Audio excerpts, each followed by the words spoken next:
3월 20일 수요기도회 하나님 앞에 드리겠습니다. 우리가 오직 예수, 또 오직 주님만 의지합니다 이런 얘기 많이 하는데 그게 그냥 구호여서는 안 되겠습니다. 그게 실제 우리의 삶의 믿음이어야겠고 우리가 살아가는 방식이면 좋겠습니다. 우리 그런 고백으로 함께 찬양하겠습니다.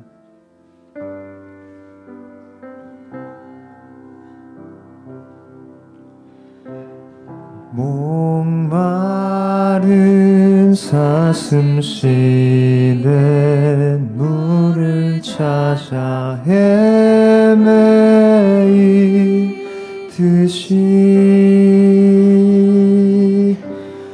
내 영혼 주를 찾기에 갈급하나이다.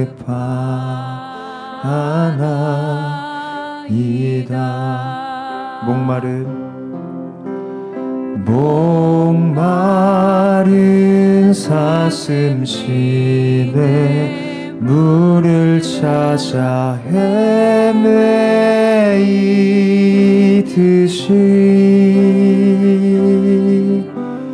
내 영혼 주를 찾기에 갈급하나이다.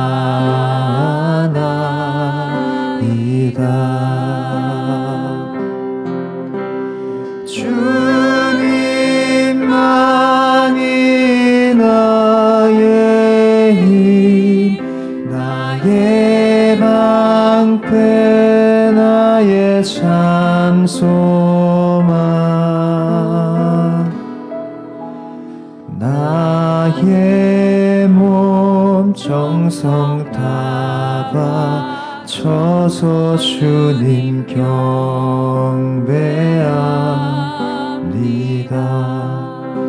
금보다 귀한 나의 주님 내게 만족 주신 주 당신만이 나의 기쁨 또한 나의 참 보배. 금보다 귀한 나의 주님 내게 만족 주신 주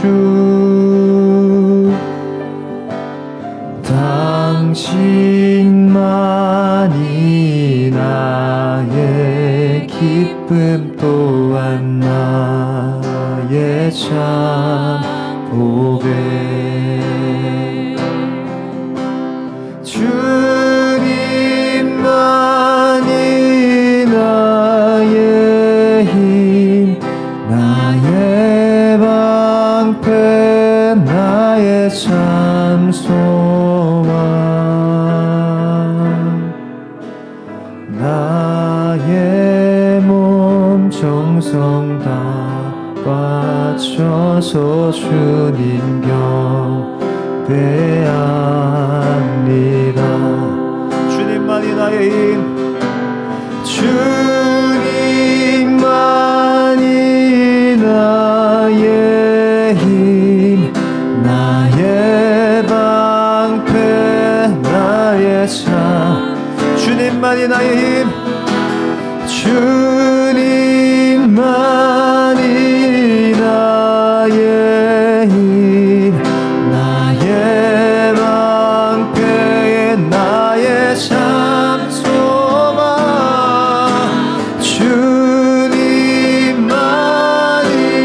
나의 힘, 나의 방패, 나의 참 소망, 나의 몸 정성 다 바쳐서 주님 경배하니. 나의 몸 정성 다 바쳐서, 나의 몸 정성 다 바쳐서 주님 경배합니다. 주 예수 주 예수 주 예수밖에 누가 있으랴. 슬퍼 낙심될 때에 내 친구 되시는 구주 예수밖에 다시 없도다.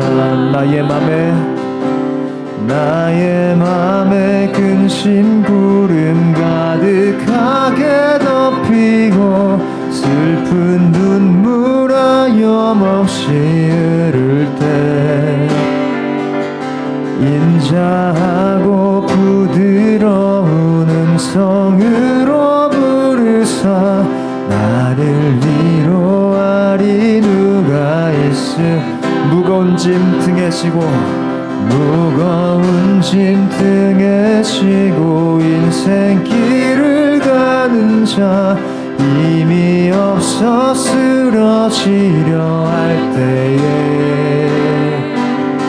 능력 있는 팔을 펴서 나의 손을 붙들어 나를 구해주리 누가 있을까.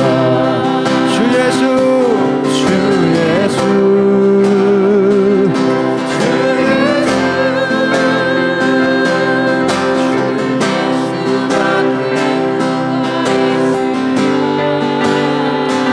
슬퍼 낙심될 때에 내 친구 되시는 구주 예수밖에 다시 없던 지은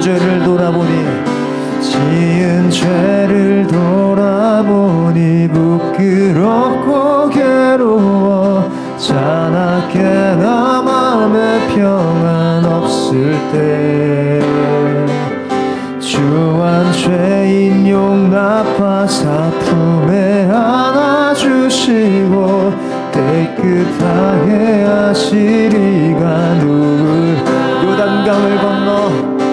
요단강을 건너가서 시온성을 향할 때 나와 동상 동행하리 누굴까. 두려움에 검은 구름 모두 헤쳐버리고 나의 갈 길 인도하리 누굴까. 주 예수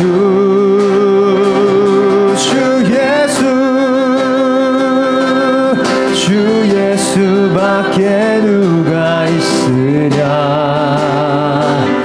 슬퍼 낙심될 때에 내 친구 되시는 구주 예수밖에 다시 주 예수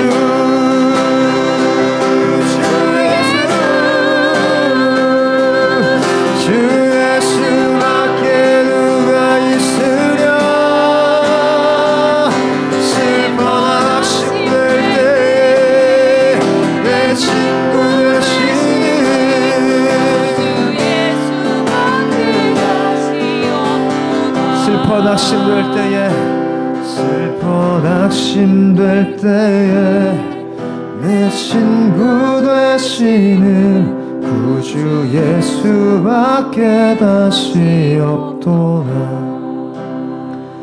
기도하실 때에 주님은 우리에게 얼마나 진심이신지 두려워하지 말라, 놀라지 말라, 내가 너와 함께 하겠다. 이건 주님께서 자신의 온 열심을 다해 우리에게 하시는 약속의 말씀입니다. 근데 우리는 주님께 별로 진심이지 않죠. 나 주님밖에 없습니다 라고 하지만 우리는 이미 뒤편에 품고 있는 것들이 있진 않습니까? 나 오직 예수님밖에 없습니다 라고 하지만 사실은 또 내 마음대로 보험 들어놓고 있지는 않습니까? 이 시간 기도하실 때에 하나님, 나도 주님을 향한 고백이 진심이기 원하고 나도 주님을 향한 고백이 좀 온전해지길 원합니다. 정말 나의 삶에 예수님밖에 없노라고 고백할 수 있는 믿음 주시옵소서라고 기도하며 주 앞에 나아가겠습니다. 기도합니다.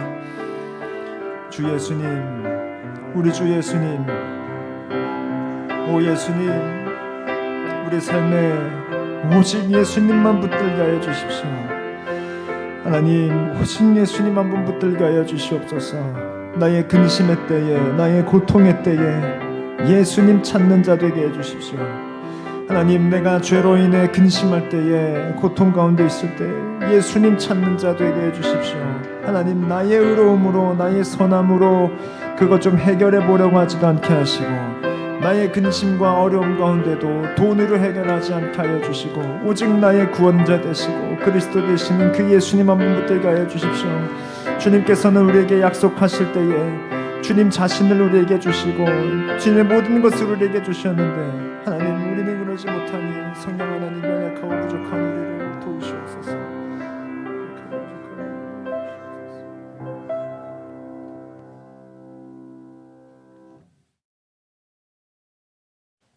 참 좋으신 하나님, 생명이신 하나님, 항상 우리와 함께 하셔서 인도하시고 붙들어 주시는 크신 은혜를 감사합니다. 십자가의 모진 고통을 받으시고 우리를 대신하여 죽으신 예수님의 고난을 묵상하는 사순절에 수요 기도회로 부르심을 감사합니다.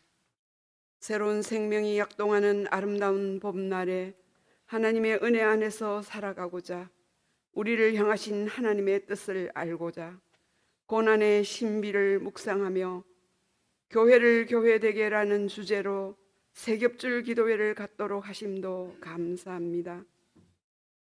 하나님의 은혜 아니면 살 수 없는 저희의 무력하고 어리석은 모습에 낙심도 하며 용기가 꺾이고 작아지는 마음을 내어놓습니다. 주님, 저희를 불쌍히 여겨 주시옵소서. 우리를 죽기까지 사랑하신 그 사랑 다시 새기며 일어나게 하옵소서. 십자가에 군병되어 주님을 따르게 하옵소서. 서로 손잡고 기도하며 새 힘을 얻게 하옵소서. 기도에 깨어있게 하여 주옵소서. 사랑의 하나님, 우리 교회가 가정교회로서 세워주셨고 이제 목장교회로서의, 가족 목장교회로서의 사랑의 공동체가 되고자 하오니 하나님께서 함께하여 주시옵소서. 각 목장마다 서로 사랑하며 위로하며 중보하며 모일 때마다 믿음의 역사가 일어나게 하옵소서. 하나님 아버지, 매월 드리는 세대 통합 예배를 통하여 온 세대가 사랑의 끈으로 단단히 묶이게 하시고 다음 세대가 성장 부흥하여 교회의 소망이 되게 하옵소서. 이 시간 몸과 마음이 아픈, 육신이 아픈 분들이 많이 있습니다. 여호와 라파의 하나님, 지체들에게 믿음으로 굳게 세워주시고 치유하셔서 영적으로는 건강하게 깨어있는 든든한 믿음의 용사들이 되게 하여 주시옵소서. 목사님께도 더욱 크신 사명과 말씀의 능력과 사랑을 더딥혀 주옵소서. 말씀하실 때마다 온 성도들이 아멘으로 응답하고 변화받는 시간 되게 하여 주시옵소서. 늘 저희들이 기도로 도우고 있는 선교사님들과 미자립 교회에 하나님의 너간신 손으로 역사하심으로 어려움을 극복하고 열매를 맺게 하옵소서. 이 시간 말씀 전하시는 김영웅 강독사님께 성령님께서 함께 하셔서 우리가 살아가는데 꼭 필요한 말씀이 되게 하시고 다시 다짐하는 마음이 되게 하옵소서. 우리가 합심하여 도고의 기도를 드릴 때에 하나님 마음에 합당한, 하나님 기뻐하는, 하나님 나라와 의를 위하여 우리를 내어놓는 기도가 되게 하옵소서. 우리를 위하여 십자가의 고난을 당하시고 구원을 이루신 예수 그리스도의 이름으로 기도드립니다. 아멘.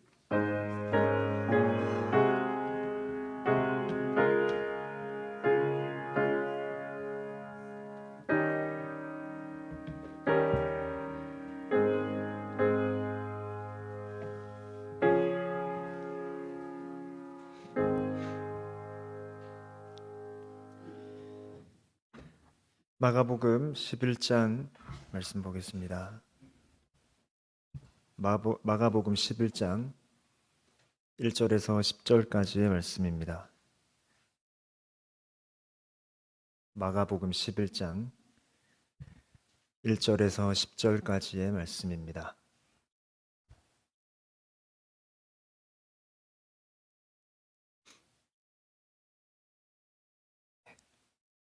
교독하여 읽고 마지막 10절 함께 읽겠습니다. 그들이 예루살렘에 가까이 와서 감람산 벳바게와 베다니에 이르렀을 때에 예수께서 제자 중 둘을 보내시며 이르시되 너희는 맞은편 마을로 가라. 그리로 들어가면 곧 아직 아무도 타보지 않은 나귀 새끼가 매어 있는 것을 보리니 풀어 끌고 오라. 만일 누가 너희에게 왜 이렇게 하느냐 묻거든 주가 쓰시겠다 하라. 그리하면 즉시 이리로 보내리라 하시니 제자들이 가서 본즉 나귀 새끼가 문 앞 거리에 매어 있는지라. 그것을 보니 거기 서 있는 사람 중 어떤 이들이 이르되 나귀 새끼를 풀어 무엇을 하려느냐 하매 제자들이 예수께서 이르신 대로 말한대 이에 허락하는지라. 나귀 새끼를 예수께로 끌고 와서 자기들의 겉옷을 그 위에 얹어 놓음에 예수께서 타시니 많은 사람들은 자기들의 겉옷을 또 다른 이들은 들에서 벤 나뭇가지를 길에 퍼며 앞에서 가고 뒤에서 따르는 자들이 소리 지르되 호산나 찬송하리로다. 주의 이름으로 오시는 이여 찬송하리로다. 오는 우리 조상 다윗의 나라여 가장 높은 곳에서 호산나 하더라. 아멘. 다가오는 3월 24일 주일이 종려주일이죠. 저는 담임 목사님의 허락과 지도하에 오늘 종려주일에 대한 말씀을 좀 나누려고 합니다. 종려주일과 직결된 오늘 본문, 즉 예루살렘 입성하시는 예수님에 대한 본문을 다루겠습니다. 그래서 예수님께서 예루살렘에 들어가시는 지금 이 본문의 장면의 의미가 무엇인지, 그리고 오늘날 이 본문을 읽는 우리는 어떤 백성이어야 하는지 등을 좀 살펴보겠습니다.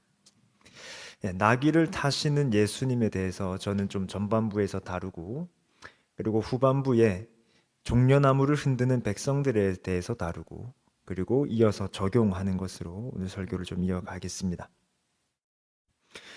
지금 오늘 보고 있는 저희들의 본문은 이제 예수님의 사역이 거의 마무리되어가는 시점입니다. 예수님께서는 갈릴리 지방에서 주로 사역을 하시다가 이어서 이제 유대 지방 쪽으로 내려오셔서 사역을 하시고, 이제 그 사역의 지역적인 끝인 예루살렘을 향해서 가시는 이 여정 중에 이제 예루살렘을 바로 앞두고 있습니다. 오늘 본문 1절에서 감람산 벳바게와 베다니라고 하는데 이건 예루살렘에서 약 3km 정도 떨어져 있습니다. 오늘날도 그렇고 그 당시에도 그렇게 먼 거리가 아니죠. 바로 코앞에 두고 있는 것입니다. 그때 예수님께서 예루살렘에 바로 들어가시지 않으시고 제자 중 둘을 보내십니다. 그리고 2절 3절과 같이 말씀하시죠. 이르시되 너희는 맞은편 마을로 가라. 그리로 들어가면 곧 아직 아무도 타보지 않은 나귀 새끼가 매어 있는 것을 보리니 풀어 끌고 오라. 만일 누가 너에게 왜 이렇게 하느냐 묻거든 주가 쓰시겠다 하라. 그리하면 즉시 이리로 보내리라 하시니. 이 말씀의 의미를 잘 모르면 혹 이렇게 생각할 수 있을 것 같습니다. 아니 예수님께서는 겸손하시고 섬기러 오셨다면서 직접 가시지 왜 제자들을 시키셨을까? 혹은 아니 그러면 그렇게까지 하시는 건 좋은데 돈은 좀 지불하시지 왜 그냥 그걸 가져오라고 하시지? 라고 생각할 수도 있습니다. 물론 예수님께서 그렇게 하시면, 즉 본인이 직접 가서 나귀를 가지고 오시거나 아니면 정당한 값을 지불하시면 그 나름대로의 의미가 있었겠죠. 솔선수범하시는 예수님, 그리고 공정한 대가를 지불하시는 예수님. 그런데 오늘 본문에서 얘기하는 이 예수님의 말씀을 볼 때에 우리는 예수님이 어떤 분이신지를 알 수 있습니다. 지금 예수님은 두 가지를 말씀을 하시는데, 첫 번째는 본인이 타실 동물을 구체적으로 탁 집어서 지적하여서 가지고 오시죠. 두 번째, 그 동물은 나귀입니다. 정확하게 나귀 새끼죠. 다시요. 예수님께서는 그냥 저기 어디 가서 내가 탈 거 하나를 가져오라라고 말하지 않았습니다. 정확하게 그 나귀, 매여 있는 그 나귀 정확하게 찝으시죠. 데리고 오너라와 그 동물이 바로 나귀다라는 이 두 가지 점이 중요합니다. 첫째, 본인이 타실 동물을 구체적으로 선택하여 가지고 오라고 하시는데 이건 당시의 사회와 신학을 좀 이해해야 됩니다. 먼저 사회적으로는 예수님께서 사시던 시대, 즉 고대 로마 사회에서 탈 동물을 정확하게 집어서 선택해서 가지고 오라라고 하는 건 왕의 특권입니다. 왕이 그렇게 하는 것입니다. 이것을 앙가리아라고 하는데 왕이 어떤 특정 동물을 딱 지정해서 징발할 수 있었던 것입니다. 이건 왕에게 부여된 앙가리아라고 하는 특권입니다. 그러니 지금 예수님께서는 이 그림을 통해 무엇을 각인시키고 계시죠? 물론 솔선수범하는 것도 좋고 정당한 대가를 지불하는 모습도 좋지만 이 모습을 통해서 나는 왕이다라는 것입니다. 더불어서 신학적인 의미가 있죠. 지금 동물을 가져올 때에 길들이지 않은 동물을 가져오는 건 더 특별한 의미가 있었습니다. 길들이지 않은 동물은 민수기 21장이나 신명기 19장에 보면 하나님께 드려진 것이라는 의미가 있거든요. 그래서 랍비들의 책인 미슈나에는 왕이 타는 동물은 아무도 타지 않은 것이어야 했습니다. 그만큼 구별된 동물이라는 것이죠. 근데 오늘 보면 2절에서 아직 아무도 타보지 않은 나귀 새끼를 가지고 와라라고 예수님께서 말씀하십니다. 즉 예수님께서 아주 구체적으로 한 동물을 딱 선택해서 지목하시는 것, 그리고 그것이 아무도 타지 않은 것이라고 할 때에 이건 정확하게 예수님이 바로 왕이시다라는 것입니다. 예수님이 왕이시다. 예수님이 다른 모습들을 보여주실 수 있지만 지금 이 예루살렘 성전에 들어가시기 직전에 예수님께서 보여주시는 모습은 왕이신 것이죠. 두 번째, 그 동물이 나귀입니다. 지금 예수님께서 지목하신 아직 아무도 타지 않은 동물은 나귀입니다. 나귀를 탔다는 게 어떤 의미죠? 결론적으로는 겸손의 의미가 맞습니다. 겸손이죠. 그러면 중요한 건 왜 나귀가 겸손을 의미하느냐라는 것입니다. 나귀가 초라한 동물이라서 그렇습니까? 사실 저는 학생 때는 좀 그렇게 생각했었습니다. 왜 예수님께서 나귀를 타셨지? 전 나귀라고 하니까 동화 하나가 떠올랐는데 당나귀와 소금장수 이야기 아세요? 나귀가 이제 짐을 싣고 가고 있는데 시냇물에 가다가 실수로 발을 헛디뎌서 풍덩 빠졌습니다. 근데 빠졌다가 일어나고 보니까 짐이 가볍거든요. 여긴 소금이 담겨 있었던 겁니다. 나귀가 다음에 또 가다가 혹시나 하고 또 빠졌습니다. 일부러. 그러니까 짐이 또 가벼워지는 거예요. 아, 이렇게 하면 짐이 가벼워지는구나 하고 세 번째 빠졌는데 그땐 가벼워졌습니까? 무거워졌습니까? 무거워졌죠. 이 주인이 그 꾀를 알고 거기에 솜을 넣어놨던 것입니다. 그래서 어리석은 당나귀 뭐 이런 교훈을 줬는데 저는 이런 것들이 생각이 나니까 당나귀, 나귀를 타신 건 그만큼 나귀가 좀 초라하고 볼품없고 어리석어서 그런 의미에서 예수님이 겸손의 의미로 타시나 보다. 예수님은 충분히 멋있는 거 타실 수 있잖아요. 전 당시에 삼국지도 되게 좋아했는데 삼국지에 나오는 적토마와 같은 그런 멋있는 말을 타실 수도 있습니다. 아니면 저는 또 코끼리를 타시면 훨씬 더 멋지지 않았을까? 코뿔소나 아니면 사자나 호랑이 같은 누가 봐도 멋있고 위험 있는 동물을 타시면 좋을 텐데 나귀를 선택하신 이유는 나귀가 멋이 없고 볼품 없고 좀 초라해서 그렇구나 라고 이해했습니다. 물론 완전히 틀린 것이냐라고 하기는 어렵지만 그런 것은 아닙니다. 왜냐하면 당시에 왕들은 말을 탈 때도 있고 나귀를 탈 때도 있었습니다. 그러니까 당시에 나귀란 왕이 타는 동물이었어요. 그러니까 그걸 탄다고 해서 되게 초라하네, 볼품없네 라고 볼만한 것은 아니었다라는 것입니다. 그러면 나귀를 탄 게 왜 겸손이죠? 그건 철저하게 성경적인 의미이기 때문입니다. 이건 구약의 성취죠. 스가랴 9장 9절은 이렇게 말합니다. 시온에 따라 크게 기뻐할지어다. 예루살렘에 따라 즐거이 부를지어다. 보라, 네 왕이 내게 임하시나니 그는 공의로우시며 구원을 베푸시며 겸손하여서 나귀를 타시나니 나귀의 작은 것 곧 나귀 새끼니라. 즉 이 구절 때문에 나귀를 타신 예수님은 겸손하시다라는 것입니다. 지금 이 구절에서 나귀를 타는 것과 겸손이 어떤 정확한 인과관계를 갖지는 않습니다. 그건 당시 사회를 보아도 그렇죠. 근데 스가랴 9장이 말하고 있는 건 표적으로서의 의미가 강합니다. 즉 누가 낙이 타는 것을 보느냐, 그가 바로 겸손한 왕이시다라는 것입니다. 마치 이런 것이죠. 오늘 저희들이 큐티 본문도 그렇지만 지진이나 기근을 보느냐, 인자가 올 징조다. 혹은 맹인이 눈을 뜨는 것을 보느냐, 메시아의 징조요 표적이다 와 같이 정확한 인과관계를 따지는 게 아니라 성경이 그렇게 선포하고 있는 것 말입니다. 마찬가지로 스가랴 9장 9절 때문에 예루살렘에 들어가는 그 왕, 예루살렘아 시온에 따라 기뻐해라, 네 왕이 임하시나니 그 왕은 나귀 새끼를 탈 것인데 그는 구원을 베풀고 공의를 베풀며 겸손하시다라는 것입니다. 즉 예수님은 지금 스가랴 9장 9절의 표적으로서 나귀 새끼를 타셨고, 그래서 그분이 겸손한 것이지 소탈하고 청빈해서 예수님이 나귀를 타신, 그래서 겸손하신 것은 아니다라는 것이죠. 이렇게 예수님께서 나귀 새끼를 타셨다라는 것에 가장 큰 의미는 겸손인데 덧붙여서 또 다른 의미도 있습니다.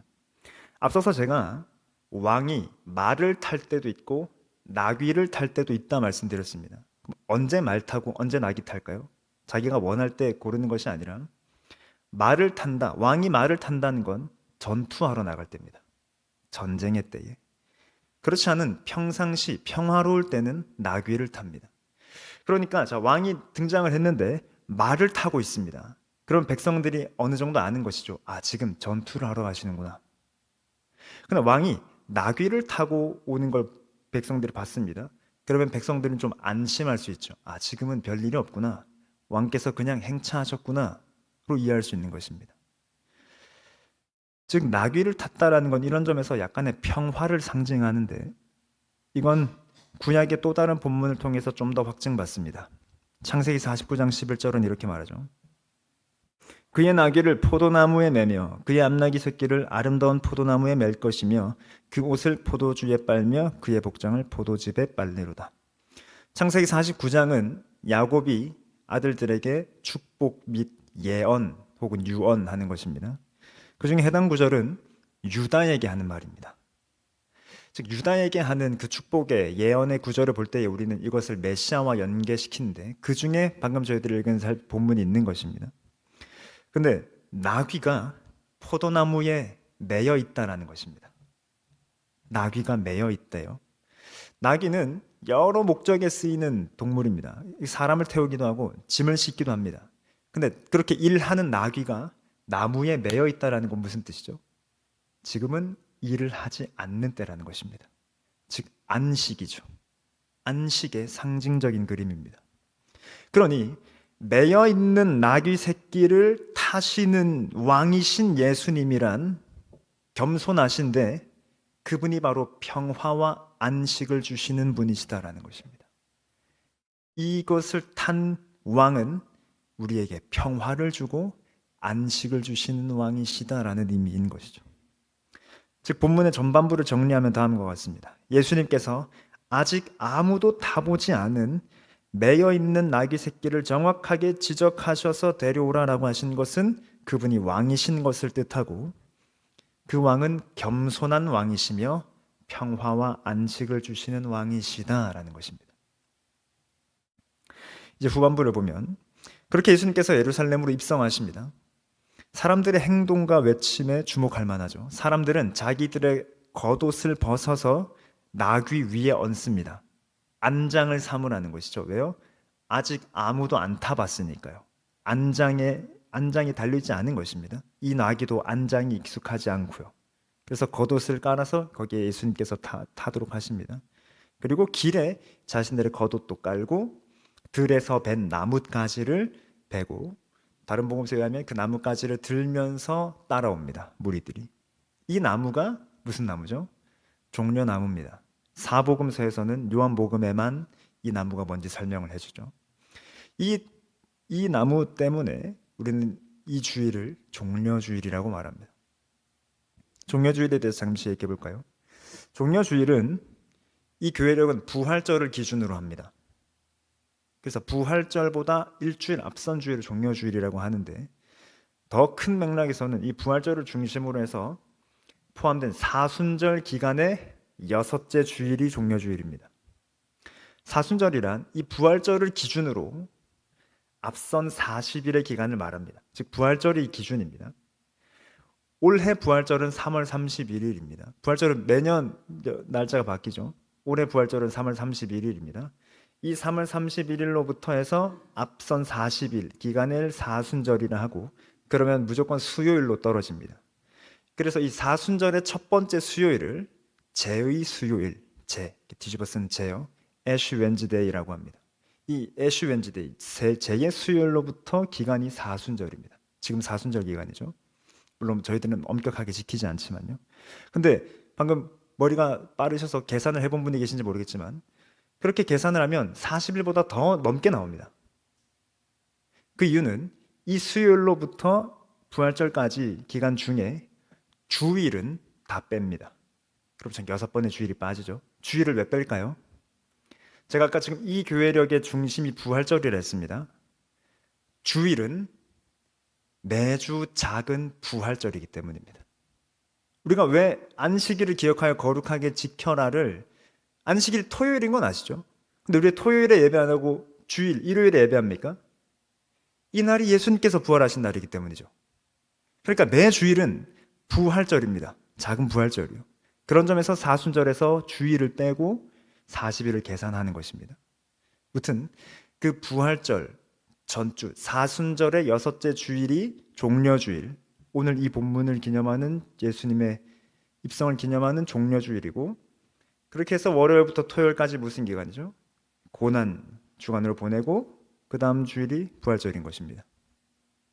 즉 이 교회력은 철저하게 예수님의 생애와 사역을 따라가죠. 그런 점에서 우리는 종려주일을 때론 보내기도 하는데, 자, 이제 사람들이 이렇게 외칩니다. 9절과 10절인데 9절 10절을 같이 읽어보겠습니다. 앞에서 가고 뒤에서 따르는 자들이 소리 지르되 호산나 찬송하리로다 주의 이름으로 오시는 이여.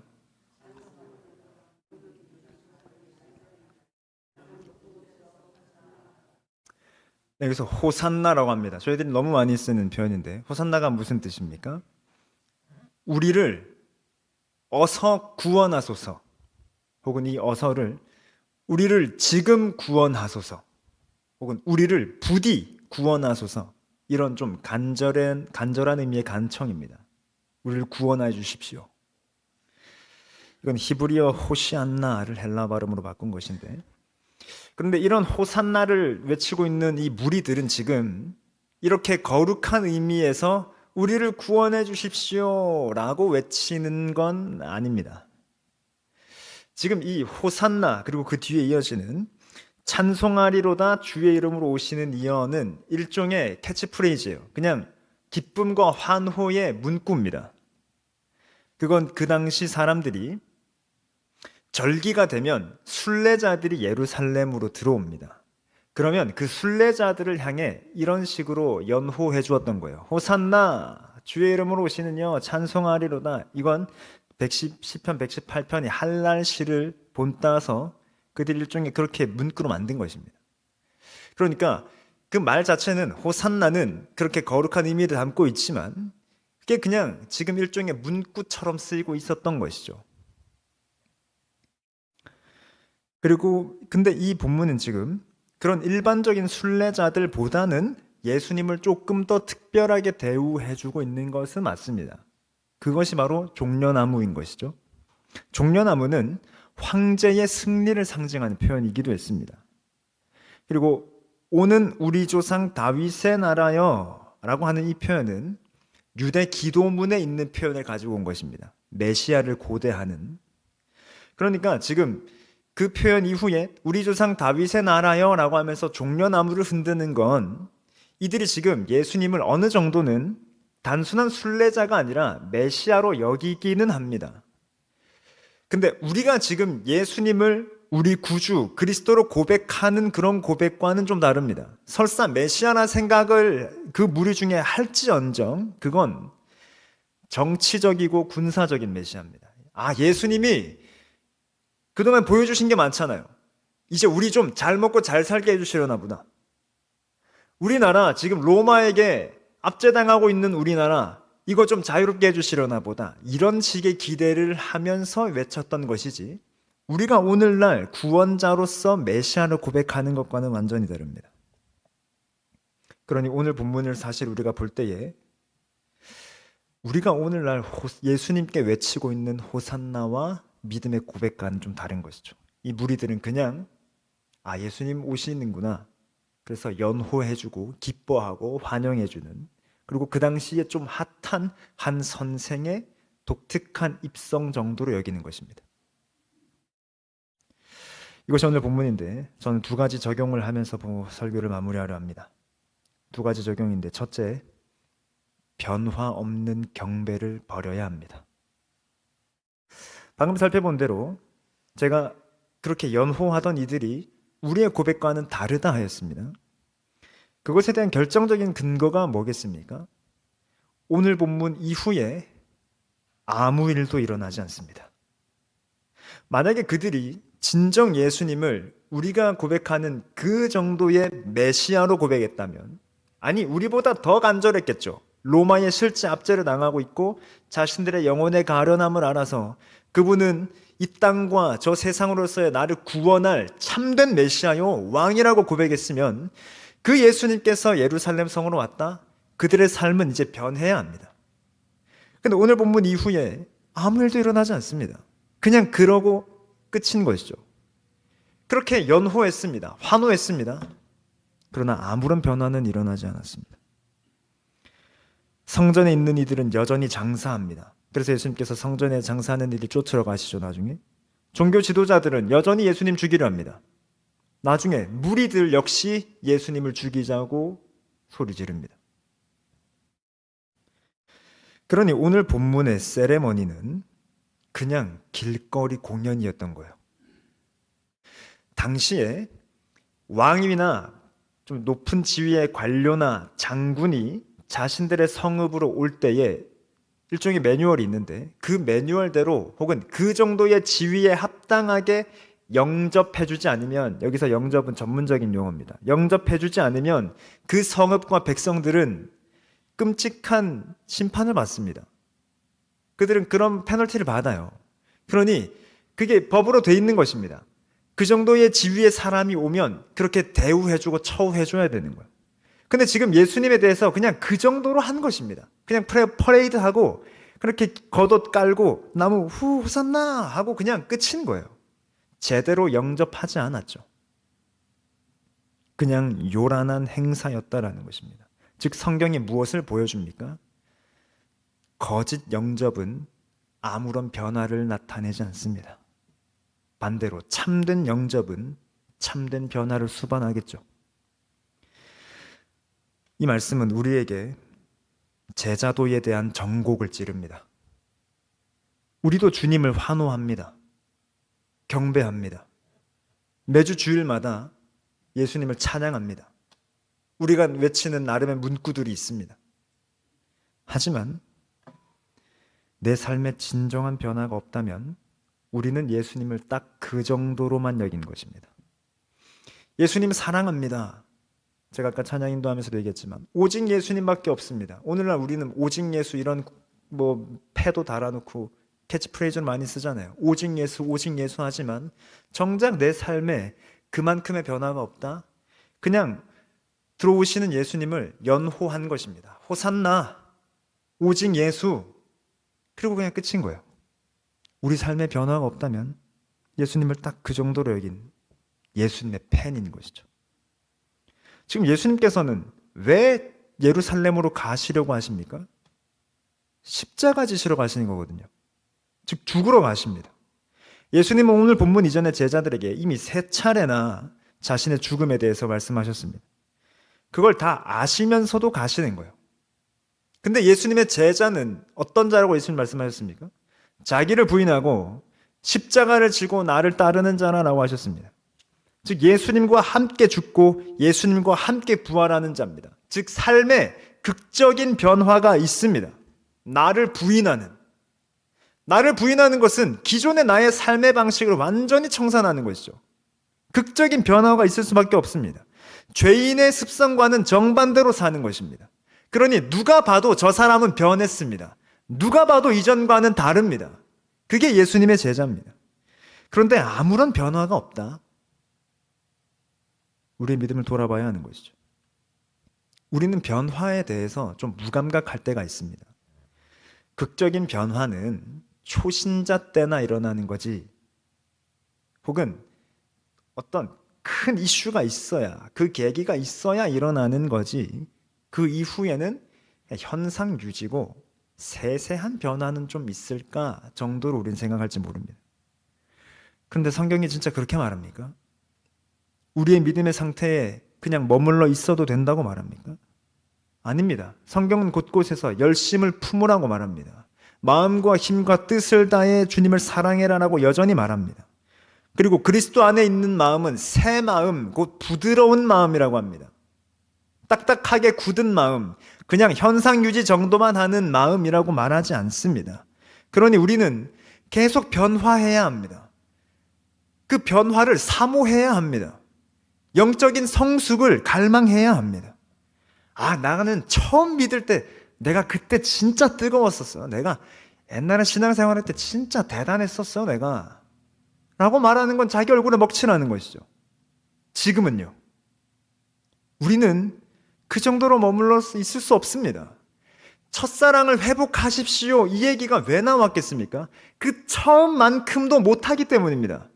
근데 성경이 우리에게 요구하는 신앙, 참된 신앙이 그런 것입니까? 우리는 첫사랑을 회복하는 자들이 아닙니다. 이전보다 더 주님 사랑하는 자들이죠. 찬송가에서 늘 고백하지 않습니까? 주님, 내가 이전보다 주님 더 사랑하기 원합니다. 여러분, 우리가 어떻게 만난 예수님인데 겨우 그 첫 만남 정도로 여겨요. 예수님을 늘 우리와 함께 하시고 늘 나를 사랑하시는 분인데, 이제 예수님 만난 그때의 감격에 젖어 살겠습니까? 계속해서 교제하시는 나의 참된 신랑이신 그분 안에서 우리의 사랑은 더 성숙해져야 하고, 우리는 끊임없이 변화하고 성숙하고 성화해야 되는 것입니다. 그렇지 않으면 우리는 그냥 예수님 좋아하는 자들인 거예요. 마지막 두 번째, 우린 참된 왕께 참된 호산나를 드려야 합니다. 이제 이 본문을 거듭난 자가 볼 때에는 이들처럼 호산나 찬송하리로다 주의 이름으로 오시는 이여 오는 우리 조상 다윗의 나라여 라고 고백을 할 때에 오늘 본문의 이들과는 완전히 다릅니다. 이들은 그냥 연호하였을 뿐이지만 우리는 진정으로 외치는 것이죠. 호산나, 주님 나를 지금 구해 주십시오. 어서 속히 임해 주십시오. 이게 무엇과 유사합니까? 마라나타와 유사하죠. 주 예수여 어서 오시옵소서. 오셔서 날 구원해 주십시오. 이 고백과 유사한 것이죠. 즉 이들과는 오늘날 우리는 완전히 다릅니다. 제가 앞서서 변화 없는 경배를 버려야 한다고 했습니다. 그건 진정한 영접이 아니라 그랬죠. 그건 마치 요한복음 1장 11절의 백성과 같습니다. 자기 땅에 오매, 예수님 말입니다. 자기 땅에 오매 자기 백성이 영접하지 않습니다. 지금 오늘 본문의 자들이죠. 예수님께서 예루살렘에 오셨다, 이 말은 뭡니까? 그분이 만약 정말로 십자가의 패에 적힌 것처럼 유대인의 왕이면 그분은 지금 수도에 오신 것입니다. 자기 궁전에 오신 것입니다, 왕이. 근데 백성이 영접하지 않은 거예요. 결국 죽이지 않습니까? 우리는 요한복음 1장 11절의 자리에 머물러 있어서는 안 됩니다. 그냥 변화 없는 경배, 캐치프레이즈만 하는 자들이 돼서는 안 됩니다. 그래서 요한복음 1장 12절이 복음인 것이죠. 영접하는 자, 곧 그 이름을 믿는 자들은 하나님의 자녀가 되는 권세를 얻은 것입니다. 근데 우리는 권세만 좋아하죠. 자녀가 된 권세. 아닙니다. 영접하는 자가 먼저 있습니다. 그분을 그분의 건의대로 영접해야 합니다. 내 삶이 변해야 합니다. 그분께 참된 호산나를 우리는 드려야 되는 것이죠. 여러분, 그분만이 우리가 호산나, 날 구원해 주십시오라고 우리의 기도와 외침을 받으실 수 있는 분이십니다. 바꿔 말해 우리에게 다른 메시아는 없습니다. 근데 우리는 구하지만 다른 메시아를 자꾸 기대하는 것 같아요. 그러니까 예수님께서 예수님께 1번 보험 들어놓고 예수님 도와주십시오. 그런데 2번, 3번 보험을 또 드는 거예요. 내 돈으로 해결해 보려 하고, 사람들 인맥 끌어모아서 해결해 보려 하고, 내가 그동안에 쌓은 경험대로 해결해 보려고 합니다. 그러니까 메시아를 많이 두는 것이죠. 그러나 오직 그리스도만이 우리의 호산나의 기도를 받으실 메시아이십니다. 다른 메시아를 기다리지 마십시오. 때때로 그 메시아께서 우리의 생각과 방식대로 안 하실 수 있습니다. 마치 오늘 본문의 자들처럼 예수님은 로마의 압제로부터 구원해 주실 것 같았지만 죽으셨죠. 그러나 그분이 메시아입니다. 내 인생에 내가 원하는 방식대로 베풀어야만 나의 메시아입니까? 그렇지 않습니다. 그분의 권위는 내가 떼쓴다고 바뀌는 권위가 아닙니다. 그분의 권위에 오히려 우리가 순종할 때에 그때 그 왕은 겸손하셔서 평화와 안식을 주시는 것입니다. 내 뜻대로 한다고 그게 평화고 안식일 수 없습니다. 그분의 뜻대로 될 때에 참된 평화와 안식이 있죠. 그러니 우리의 삶에서 호산나의 기도가 있다면 지금 우리는 평화와 안식을 누리고 있는 줄로 믿어야 하는 것입니다. 말씀했습니다. 예수님은 오늘 본문과 같이 다윗의 나라의 왕이십니다. 이 나라는 내가 생각하는 나라가 아닐 수 있습니다. 그 왕은 내가 생각하고 만들어낸 메시아가 아닙니다. 성경이 우리에게 알려주시는 그 메시아와 그 나라 그대로 믿어야 합니다. 변화 없는 경배, 그저 소리만 있는 경배를 버리십시오. 참된 왕께 참된 호산나를 드리십시오. 그분은 공의로우시고 구원을 베푸시는 겸손하여 나귀 새끼를 타신 하나님의 어린 양이십니다. 그분께서 우리를 겟세마네 동산까지 따라오라 하십니다. 그분과 함께 십자가에 죽고 함께 사는 저와 여러분의 삶 되시길 바랍니다. 당신은 영광의 왕 함께 찬양하겠습니다.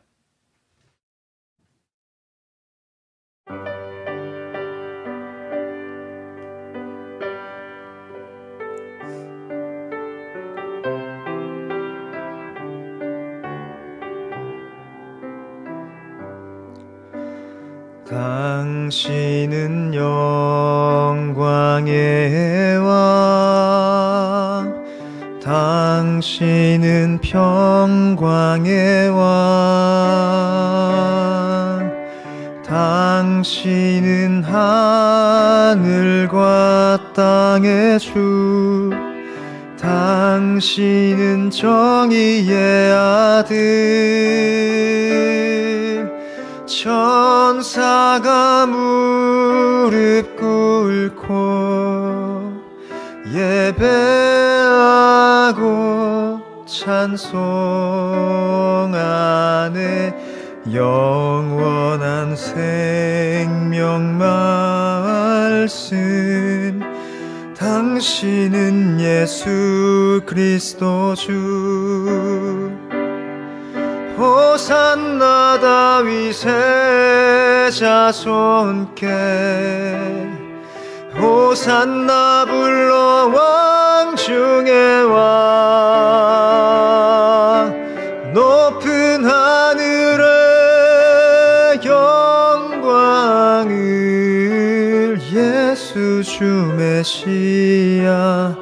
당신은 영광의 왕, 당신은 영광의 왕, 당신은 평강의 왕, 당신은 하늘과 땅의 주, 당신은 정의의 아들. 천사가 무릎 꿇고 예배하고 찬송하네.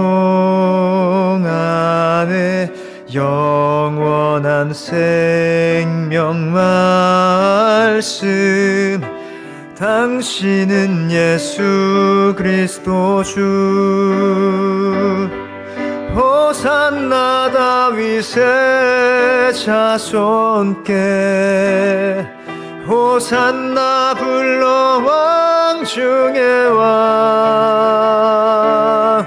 높은 하늘의 영광을 예수 주 메시아 호산나 다윗의 자손께 호산나 다윗의 자손께 호산나 불러 왕 중의 왕 높은 하늘의 영광을 예수 주 메시아네.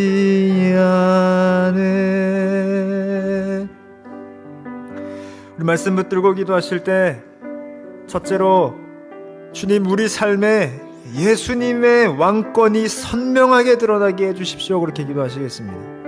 예수님은 왕이십니다. 그냥 우리가 좋아하는 내가 팬인 내가 요즘 좀 관심 있는 내 관심사 정도 혹은 나의 좌우명 정도 아닙니다. 예수님은 온 만물의 왕이십니다. 하나님 그분의 왕권이 내 삶에 선명하게 드러나게 해주십시오. 그렇게 기도하시고 두 번째로는 변화 없는 경배를 버리고 참된 왕께 참된 호산나 드리게 해주십시오. 그렇게 기도하겠습니다. 여러분 예수님을 입으로 경배는 하지만 그래서 오늘도 예배 나오셨고 매주일 그렇게 예배 나오시고 신앙 생활은 하시지만 혹 변화 없이 경배만 하고 있었진 않습니까?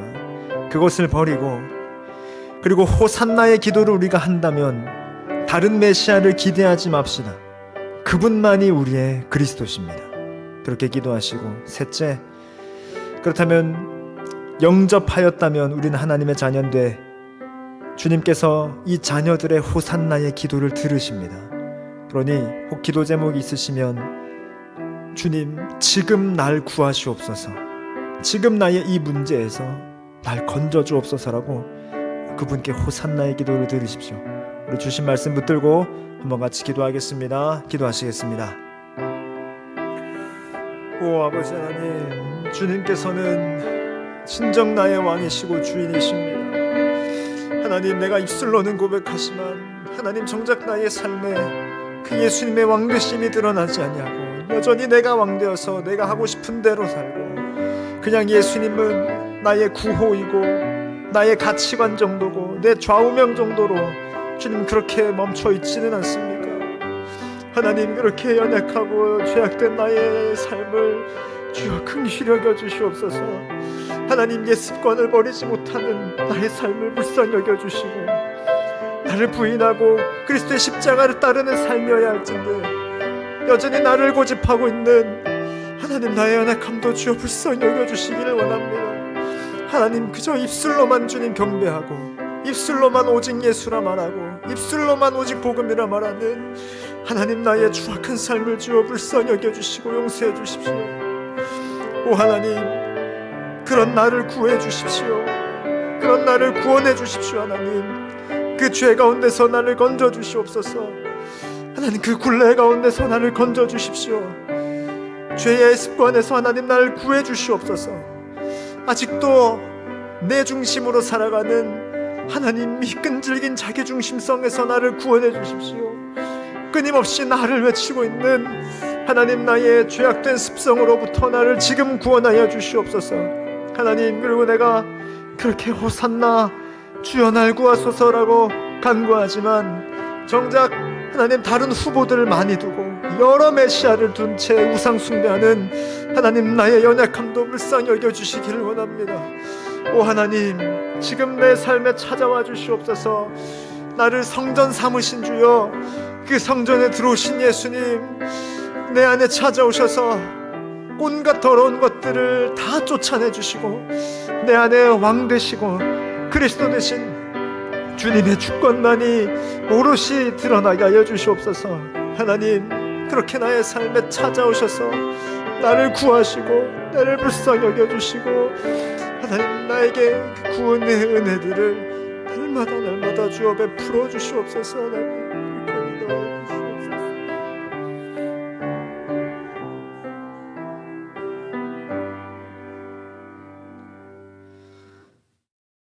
오 아버지 하나님, 주님만이 우리의 참된 왕이심을 고백합니다. 성령이 아니고서는 누구도 예수를 주시라 할 수 없다 하였는데, 성령 하나님 우리 안에 찾아오셔서 예수님을 주시라 하고 하나님을 아버지라 부르게 하시니 감사합니다. 그렇게 나를 성전이라 하셨는데, 하나님 이 성전에 들어오신 예수님을 왕으로 모시지 못하고 진정한 메시아로 모시지 못하는 하나님이 더럽고 추악한 성전인 나를 불쌍히 여겨주십시오. 주여, 부디 오셔서 우리 안에 더러운 것, 추악한 것들을 쫓아내시고, 그리하여 오직 그리스도의 왕권과 그리스도의 메시아 되심만이 내 삶에 오롯이 드러나게 해주십시오. 주여, 지금 오셔서 우리를 구하시옵소서. 우리의 옛 습성에서 우리를 건지시고, 우리의 상처와 고통 가운데서 우리를 건지시고, 사망 권세 가운데서 우리를 건지셔서 우리 삶이 하나님 나라가 되도록 인도하여 주시옵소서. 예수님의 이름으로 기도합니다. 네. 다음 세대를 위하여서 오늘 같이 기도하시겠습니다. 오늘 저희들이 드렸던 기도와 동일한 기도의 제목으로 우리 다음 세대를 위하여서 기도해 주시기 바랍니다. 우리 아이들의 삶에 예수님의 왕권이 선명하게 드러나게 해달라고 기도해 주십시오. 그리고 하나님, 지금 어서 속히 다음 세대를 구원해 주십시오라고 호산나의 기도 주님께 드리겠습니다. 구체적으로 또 우리 아이들이 매여 있는 것들 참 많습니다. 어둠, 그들의 고통, 상처, 우울함, 아이들에게 다 있습니다. 하나님, 그것으로부터 건져 주십시오. 우리 아이들 위해서 기도해 주시고, 제가 요즘 아이들 위해서 유독 많이 하는 기도인데, 하나님, 이 아이들이 말씀 사랑하고 말씀만 의지하는 그런 자녀들 되게 해달라고 우리 좀 그렇게 기도하면 좋겠습니다. 결국 학생이란 배우는 시기인데, 팀 켈러 목사님 그렇게 얘기했습니다. 우리가 자녀들을 진리로 가르치지 않으면 세상이 그들을 가르칠 것이다. 그들은 지금 뭐든 배우는 단계입니다. 이 시점에 말씀 배우지 않으면, 말씀 의지하는 법 배우지 않으면 그들은 어느새 다른 것 배우고 있을 겁니다. 하나님, 그들이 말씀을 사랑하고 말씀을 배우고 말씀 의지하는 법을 배우게 해주십시오. 우리 그렇게 기도하겠습니다. 그래서 우리 주시는 마음 붙들고 다음 세대를 위하여서 함께 같이 기도하겠습니다. 아버지, 우리 사랑하는 다음 세대를 붙들어 주시옵소서. 하나님, 다음 세대를 구해 주십시오. 하나님, 어둠 가운데 있는, 고통 가운데 있는, 여전히 죄와 사망 가운데 있는, 여전히 자기 중심성 가운데 있는 하나님, 그들을 건져 주십시오.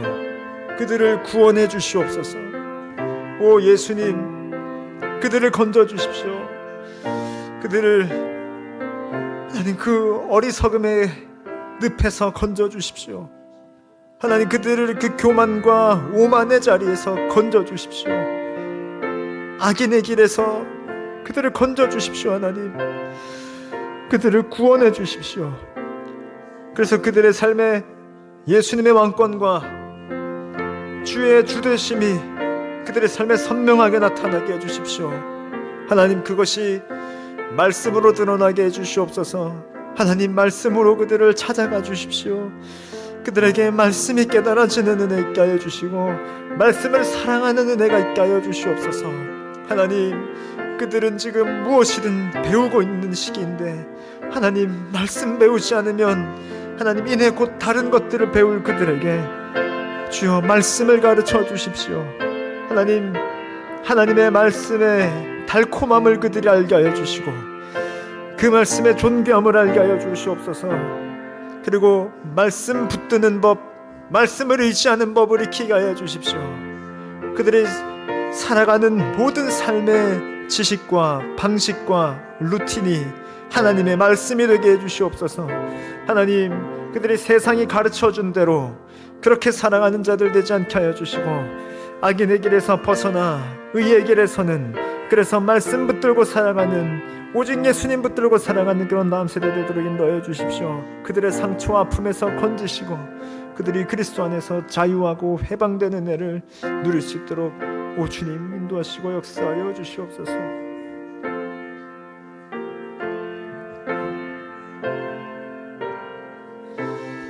우리 계속해서 중보기도 하시겠습니다. 우리 성도들을 위한 중보기도 이어가실 텐데 우리 임승태 집사님 위하여서 계속 기도해 주시기 바랍니다. 목자 목녀님들은 또 아실 것이고 또 전달 받으셨는지 모르겠습니다. 임승태 집사님 최근 수술 또 받으셨고 계속 회복 중이십니다.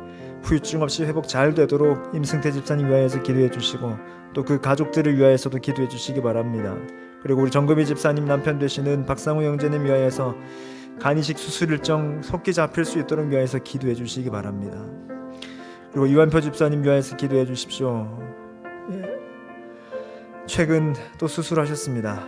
다행히 수술은 잘 됐고 많이 회복되고 계시고 그래서 감사하게도 이번 주에 퇴원해도 된다라고 합니다. 지금 좋은 회복의 과정들이 계속 이어질 수 있도록 그리고 수술한 곳 상처 회복과 재활 잘 돼서 퇴원하실 수 있도록 위하여서 유한표 집사님을 위하여서 또 그 가정을 위하여서 기도해 주시기 바랍니다.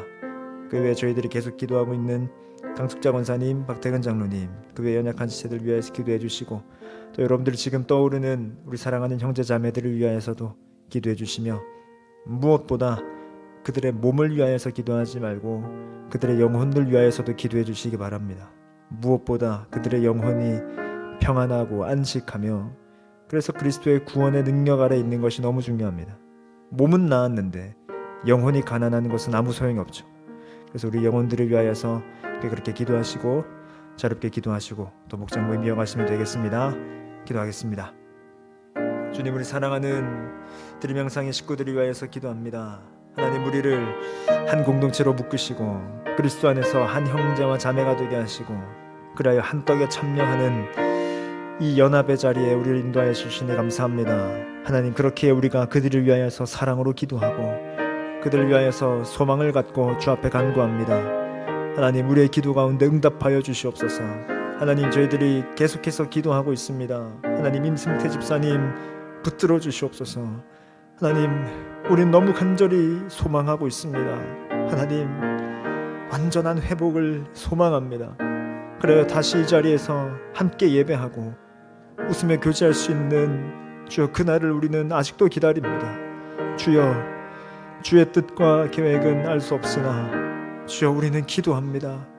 우리의 유일한 구원자 되시는 주님께 기도합니다. 하나님, 이 기도 가운데 응답하여 주시옵소서. 그리고 그렇게 오랜 병간호 기간 동안 혹 지치고 힘든 그 가족들을 붙들어 주시고 누구보다 간절히 원할 그 가족들에게 주님 평강으로 허락하여 주시옵소서. 하나님, 우리 박상영 형제님 위하여서 기도합니다. 하나님, 참 어려운 상황 아닙니까? 하나님, 한치 앞도 예상할 수 없는 상황 아닙니까? 하나님, 인간의 이성으로 의학으로 다 헤아릴 수 없는 상황 아닙니까? 하나님, 우리의 기도를 들어주시고 붙들어 주시기를 원합니다. 간이식 수술 일정 속이 잡히게 해주시고 그 수술도 잘 되고 이후에 회복도 하나님 붙들어 주옵소서. 하나님, 우리 유한표 집사님 수술 잘 되게 해주셔서 감사합니다. 하나님, 앞으로 계속 좋은 회복과 재활이 잘 되어서 주님 더 건강한 모습으로 금주 퇴원하시기에 붙들어 주시고 그 이후의 삶도 하나님 붙들어 주시기를 원합니다. 하나님, 마음 쓰고 계실 이용미 권사님도 주님 붙들어 주시고 그 가정에 주의 평강을 허락하여 주시고 믿음 더하여 주시옵소서. 하나님, 항암 이후 부작용 없이 온전한 회복을 위하여서 하나님, 우리 강숙자 권사님 위하여서 저희들 기도합니다. 또 계속해서 잘 걸으시도록 그 재활을 위하여서 우리 박태근 장로님을 위하여서도 기도합니다. 저희의 오랜 기도 제목인 서성식 집사님을 위하여서도 기도합니다. 하나님, 우리 사랑하는 드림영상의 형제자매들에게 주여 찾아가 주시고 우리의 육신을 고치실 뿐 아니라 영혼을 붙들어 주십시오. 하나님, 혹 주의 뜻과 섭리에 따라 육은 연약하여지고 쇠하여져도 영혼은 또렷하여지고 선명해지게 하여 주시고 믿음의 고백이 흔들리지 않게 하여 주시고 하나님, 그럴 때에 주께서는 우리의 몸도 낫게 하실 뿐 아니라 우리의 영혼도 구원하심을 분임을 난 믿음으로 고백하는 우리 드림영상의 모든 식구들 될 수 있도록 인도하여 주시옵소서. 이 모든 것을 통해 영광 받으시는 주님, 주 홀로 높임 받으시고 주님의 이름만이 아름답고 영화롭게 드러나시옵소서.